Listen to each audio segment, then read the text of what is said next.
Tadarjadu bisabri bil idafati ila ma'ahu sabru. Bayanu al-usami, yaitu penjelasan tentang nama-nama allati tadarjadu, yang menjadi terbaru-barui bisabri bagi iman. Itu nama-nama itu akan bisa membuat kriteria daripada iman itu terbaru bil idafati, dengan disandarkan ila ma'anhu sabru, kepada apa yang daripada apa itu lahirnya kesabaran. Artinya dia bersabar dalam hal apa? Berkali kan diterangkan bahwa sabar atas 3 hal. Sabar dalam menghadapi musibah. Yang kedua, sabar dalam menghadapi rintangan. Yang ketiga, sabar dalam menghadapi godaan. Nah, nanti sabar-sabar yang terdiri atas 3 penyebabnya ini apa namanya? Nah, inilah yang dibicarakan tentang nama-nama daripada kesabaran itu sendiri. A'lamu, saya tahu katanya, anna sabra darbani, bahwa sabar itu sendiri 2 bagi. Ahaduhuma, salah satu daripadanya darbun badaniyun. Yang pertama adalah sabar yang merupakan sabar yang sifatnya badani. Apa contohnya? Katahammulil masyaqi, seperti memikul akan segala kesulitan-kesulitan di badan dan tubuh. Wa tsabati 'alaiha, dan tetap atasnya. Artinya apa misalnya? Apa yang sakit, umpama di tubuh kita, penyakit kulit, penyakit telinga, penyakit mata, penyakit kepala, penyakit tangan, penyakit, dan ini kita sabar, kita tahan menghadapinya. Yang sifatnya badani, termasuk di sini sabar saat kita memikul akan benda berat. Seperti yang dicontohkan kemarin, kan? Ada seorang orang tua tidak pernah berpuasa. Gara-gara apa? Dia ingin menyelamatkan kuasa keluarganya, ingin menyelamatkan kuasa istrinya, ingin menyelamatkan kuasa anak-anaknya. Kenapa? Karena kalau dia berpuasa, dia tidak pergi mencari rezeki. Sementara dia bekerja sebagai seorang pemikul barang berat yang naik dari darat menuju ke tempat yang tinggi hanya dengan bertangga susunan kayu yang tidak terpasang. Kalau dia berpuasa, 4-5 anggota keluarganya tidak dapat puasa karena mereka masing-masing akan cari rezeki sendiri untuk menghidupi dia sebagai orang tua. Akhirnya dia sendiri yang hormat. Pokoknya saya sekarang tidak berpuasa, saya memberikan rezeki, kalian sempurnakan puasa kalian. Nah, ini termasuk sabar dalam mengukur beban yang berat. Wahwa imma bil fi'li, sama ada dia dengan perbuatan, atau atil a'mali syakati, seperti halnya dia melaksanakan kerjaan-kerjaan yang sangat-sangat sulit. Imma minal ibadat, sama ada daripada ibadat, au min ghairiha, daripada lainnya. Saya contoh ini puasa. Kita merasakan puasa itu kadang-kadang berat. Tapi ada orang yang mampu melakukan puasa namun dia tidak sholat. Dia anggap sholat itu sangat berat. Kalau puasa ya oke lah, 1 bulan oke, sempurna. Tapi bangun pagi-pagi salat subuhnya, ini masalahnya. Dia katakan masalah bangun pagi salat subuh karena dia sangat berat. Berarti pada dirinya itu masih ada sifat munafik. Maka obati sifat munafiknya. Karena apa? Munafik itu wa idza qamu ila sholati qamu kusala wa la yadhkurullaha illa qalilan. Kalau mereka itu sholatnya malas-malasan, dan kalau dia menyebut nama Allah hanya sedikit. Obati sifat munafiknya. Jadi apa yang jadi nyebabnya? Itu yang diatasi. Atau yang lain daripada ibadat yang lain. Sedekah misalnya, bersedekah. Kadang-kadang orang itu hanya mau mengeluarkan zakat saja, tidak mau mengeluarkan infak. Dia seolah-olah begitu dia selesai mengeluarkan sedekah, zakat, dia sudah habis perkara, tidak ada tanggung jawabnya pada orang lain lagi. wa imma bil ihtimali, dan sama ada dia dengan ihtimal, menanggung sesuatu dan segi perasaan yang tidak sifatnya badani, kasabri ala tarbi asyadidi wal maradi, seperti halnya dia bersabar atas pukulan yang keras, wal maradi azimi, dan penyakit yang besar, wal jarahati al hailati, dan luka-luka yang sangat membusuk, infeksi. Wadhalika, dan demikian itu qad yakunu mahmudan, kadang-kadang dia bisa menjadi terpuji idza wafaqa syar'an, apabila dia sesuai dengan syariat. Jadi ini yang sifatnya badani ini, kadang-kadang dia bisa mendapatkan satu pujian, baik pujian dari manusia maupun pujian daripada Allah Subhanahu wa taala, apabila dia tahan terhadap semua yang sifatnya fisik material, fisik. Misalnya seperti itu, dia menanggung beban berat dulu, ya generasi duluan yang masih kerja di pelabuhan. Saya lihat sendiri di Ampenan itu, masih pada Ampenan, bapak-bapak kita itu memikul karung yang berat sampai dua, kadang-kadang yang paling tidak jam 75, dua karung. Pada saat puasa, panasnya luar biasa. Dia juga yang tukang-tukang batu, tukang besi kerja di tempat panas pada saat puasa. Begitu juga yang pegawai, ibu-ibu yang hamil-hamil tua ikut kadang-kadang rendam. Untuk apa? Disuruh untuk mengangkut batu dari jalan sampai ke lokasi pembangunan. Banyak yang hamil-hamil tua, mereka itu ikat perutnya dengan sabuk, terus mereka itu mengangkat dengan bak plastik batu sampai 2-3. Mereka saling bantu untuk menaikkan kepala sampai 2-3 truk. Berapa yang mereka dapatkan? Paling 10.000. Itu pun paling banyak, 10.000, 15.000 dari pagi sampai sore. Namun mereka lakukan demi apa? Ikhtiar untuk mencari rezeki Allah Subhanahu wa taala. Banyak. Nah, perempuan-perempuan semacam itulah yang namanya perempuan-perempuan perkasa. Ibu-ibu yang dari hutan membawa hasil buminya ke pasar, berupa gula, berupa kelapa, berupa kayu, kadang-kadang daun-daun pisang, pakis, dan lain sebagainya. Turun naik di jurang-jurang yang ada di gunung tempat mereka tinggal. Mereka sampai di pasar tidak mendapatkan uang banyak, cukup hanya sekedar kehidupannya pada waktu itu juga. Begitu juga itu bapak-bapak kita, kalau di lebar itu tidak ada kerjaan, mereka pergi dari kayu ke hutan. Satu hari ke hutan, satu hari ke pasar, satu hari ke hutan, satu hari ke pasar. Menghidupi anggota keluarga sampai 7 orang hanya dengan cara mencari kayu bakar di hutan yang tidak seberapa harganya. Tetapi mereka bukan hina, mereka adalah orang-orang mulia. Seperti itu, bisa sahabat hanya dia yang dicium tangannya oleh Rasulullah SAW, karena Rasulullah merasakan tangan yang satu ini kok rapat sekali ya, dicium tangan yang rapat itu. Ditanya oleh Rasulullah, kenapa tapak tanganmu kok rapat sekali? Ini Rasulullah, tangan ini tak pernah istirahat daripada memegang kapak, memegang markir untuk menumpuk batu, mengangkat batu, menyusun batu, mengantar batu ke orang-orang yang butuh.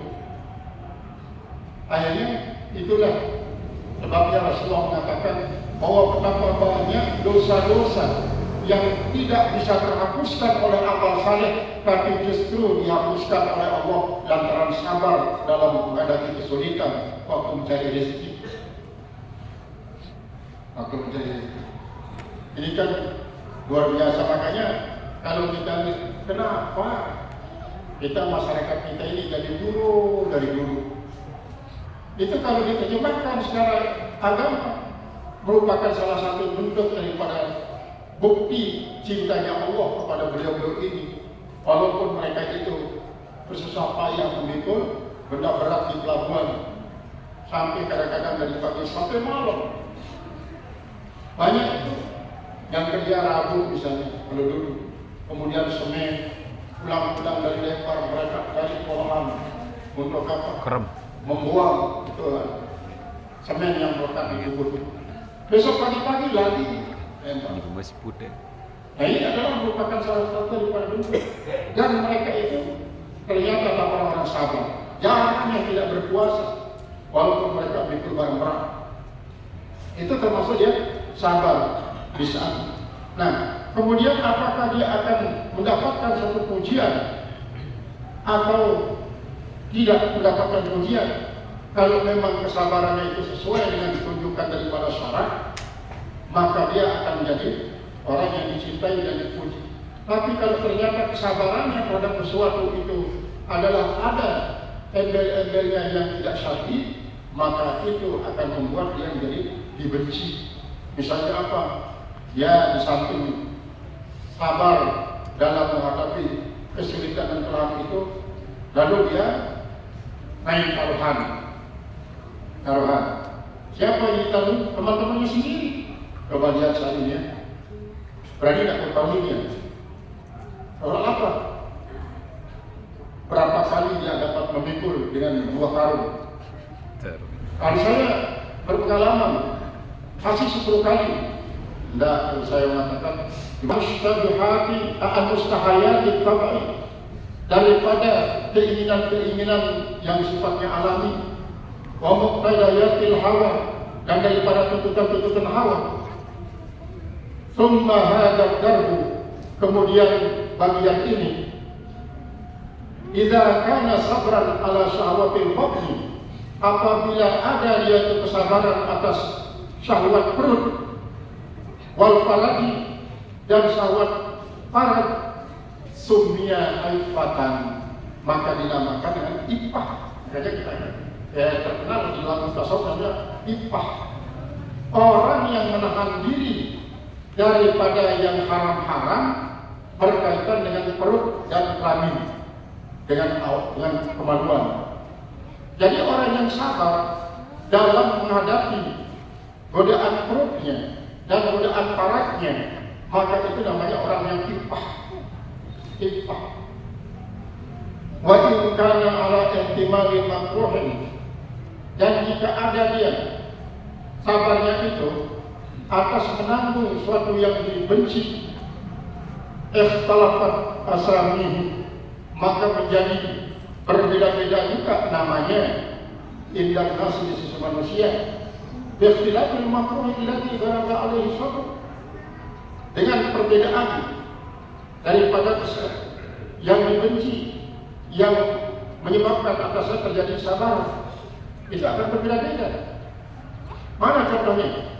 Fa'in kana bi musibatin, maka jika ada dia sabar dalam menghadapi musibah, iktasara ala ismi sabri, terbataslah namanya itu dan nama sabar saja. Tidak dikatakan sabar itu dan ini, kan ini sabar namanya. Kalau dia semata-mata bersabar saat menghadapi musibah, musibah itu juga sangat banyak. Kadang-kadang musibah itu adalah musibah yang kita alami itu sesuatu yang berupa kehilangan benda, kehilangan orang, yaitu nafsu minal amwal wal anfus yang disebutkan dalam surat Al-Baqarah itu. Wa tadaduhu halatun tusammal jaza'u, dan yang menjadi lawannya, jadi lawan daripada sabar yang atas musibah itu, lawannya apa? Halatun, yaitu satu keadaan, tusammal jaza'u, yang namanya terkejut. Berarti di sini sabar pada terkejut. Kemudian menharu, sabar pada saat dia itu terkejut, sebenarnya juga artinya tapi lebih terkejut, panik. Wa huwa idraku dawa'il hawa, yaitu adalah keumuman daripada tuntutan hawa. istarsala kirab sauti, yang dapat secara spontanitas mengeluarkan suara teriakan kadang-kadang. Pada berlutut dan langsung kadang-kadang dia itu memukul akan pipinya. Pasakil biyuk dan kadang-kadang merobek akan kantong bajunya, bagian lima. Nah ini orang yang panik. Begitu dia mendapatkan suatu musibah, langsung dia panik, langsung dia kadang-kadang pingsan, langsung kadang-kadang dia pukul dirinya, kadang-kadang dia hempaskan kepalanya di dinding, kadang-kadang langsung dia cukur rambutnya, kadang-kadang dia robek, dicakar-cakar mukanya, karena dia tidak sadar pada saat itu. Suaranya terus berteriak-teriak. Ini kan terkejut dan hal-hal wa in kana fi ihtimalil ghina, dan jika ada itu sabar di saat dia memikul akan kekayaan, sumya daqtun nafsi, dinamakan dengan daqtun nafsi, artinya dia sabar pada saat dia diuji oleh Allah Subhanahu wa taala di kekayaan. Dia tidak menjadi sombong, tidak menjadi takabur, tidak menjadi sum'ah, tidak menjadi riya, tidak menjadi pamer. Dia selalu memberikan hak-hak orang miskin yang ada pada hartanya tepat pada waktunya, dan dia yang sadar bahwa apa yang ada pada dirinya itu bukan ujian daripada Allah Subhanahu wa taala. Jadi dia tidak memandang sebagai suatu miliknya sendiri, tapi adalah ujian, bukan titipan. Jadi dia dititipin karena Allah tidak pernah menitipkan hartanya kepada orang, tapi semua itu diuji, ujian. Maka itu dinamakan apa? Ya dikatakan dengan daqtun nafsi. Wa qadaduhu halatun tusamma al-batru, dan yang menjadi lawannya adalah suatu kelakuan yang dinamakan al-batru. Di dalam definisi takabur itulah batrul haqqi wa gamdul khalqi. Batrul khalqi itu artinya meremehkan orang lain, meremehkan orang lain, dia remehkan orang lain. Pokoknya asal dia lihat orang lain, dia anggap pokoknya remeh, dia remehkan. Nah ini takabur. Kemudian wa gamdul khalqi, batrul haqqi wa gamdul khalqi, yaitu dia menentang akan kebenaran dan meremehkan akan orang lain. Itu takabur. Maka kalau dia mampu untuk menghindari ini, dengan sebab kekayaannya justru dia semakin tawadhu, dengan sebab kekayaannya dia semakin taat hukum, semakin sadar hukum, maka berarti dia orang sabar. Karena betapa banyak orang dengan sebab kekayaannya dia tidak mau diatur, dia tidak mau diatur. Ini yang sering kali kadang-kadang terjadi di beberapa pemukiman. Kebetulan ketua RT-nya tidak tamat SD, sementara dia adalah profesor doktor misalnya di sebuah disiplin ilmu. Ketika memimpin suatu awit-awit di perumahan itu, dia pokoknya tidak mau mengikuti. Kenapa? Masa kamu kan tidak tamat SD mau mengatur saya? Nah ini adalah termasuk dia tidak bersabar, termasuk dia batrul haqqi, gagamul khalqi. Wa in kana fil harbin, dan jika ada dia dalam sebuah peperangan. Ini pahingan dulu deh. Ciao.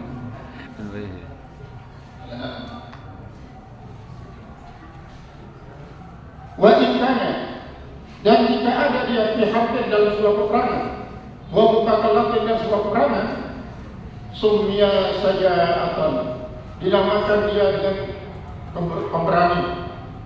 Wa yudaduhu al-jubnu, dan melawan akan dia oleh rasa takut, pengecut. Jadi dia pengecut. Wa in kana